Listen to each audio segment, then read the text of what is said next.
అని అంటున్నారు. ఒక పని చేద్దామండి, మొత్తం ఇమ్మని చెప్పండి. 2014 నుంచి నేను 2025 దాకా ఓకే. ఈ 11 సంవత్సరాల దాని మీద మొత్తం ఈ భూములకు సంబంధించి ముఖ్యమంత్రి చంద్రబాబు నాయుడు ఉంటున్న కరకట్ట కొంప దగ్గర నుంచి ఏది అక్రమ నివాసమో ఎవరు కబ్జాలు చేశారో ఆ ఇల్లు ఎట్లా వచ్చిందో అన్నిటి మీద ఎంక్వైరీ చేద్దాం. మేము సిద్ధం, అన్నిటి మీద వద్దాం, సిబిఐ ఎంక్వైరీకి ఇద్దాం.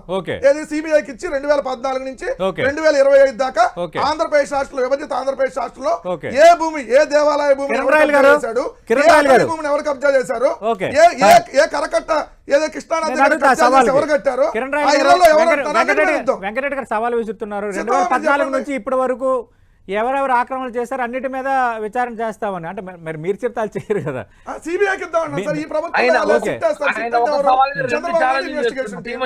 తప్పుడు కేసులు పెట్టడానికి వేస్తారు, అది కాదు. మరి నిజాయితీ ఉంటే లడ్డూల వ్యవహారం సిబిఐ చేస్తుంది కదా. సిట్ రాష్ట్ర అధికారులు ఉన్నారు కదా.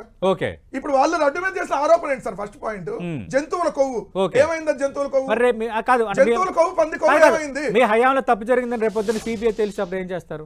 సరే, ఒక మాట నేను చెప్తాను, ఎక్కడా కల్తీ అనేది జరగలేదు, ఇప్పుడు జరగడానికి అవకాశం లేదు. మనం జరిగిందంటే వీళ్ళకంటే భయం లేదు, అసలు లేదు. ప్రతి దానిపై విచారణకు సిద్ధం అంటున్నారు. సార్ సిద్ధంగా ఉండాల్సింది. ఆయన ఛాలెంజ్ చేయండి సార్. సార్ దోచేసినట్టు ఛాలెంజ్ చేసినప్పుడు త్వరలో పరిపాలించాలి, మేము ఛాలెంజ్ స్వీకరిస్తాం.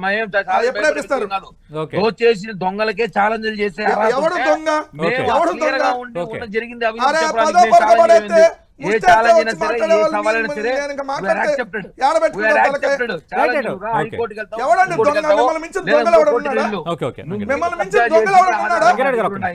మిమ్మల్ని జైలు పెట్టి ఎక్కిస్తాము ఖచ్చితంగా.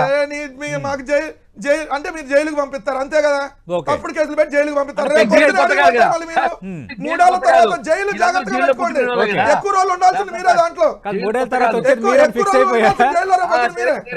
జైలు జాగ్రత్తగా పెట్టుకోండి. స్కూల్ బాగు చేయాలా, ఏ కాలేజీ బాగు చేయాలా, అన్ని ప్రైవేట్ వాళ్ళకి ఇస్తున్నారు. ఆ జైలు బాగు చేస్తాం. కిరణ్ రాయల్ గారు, హలో, మాట్లాడండి. సతీష్ గారు, హలో, కిరణ్ రాయల్ గారు.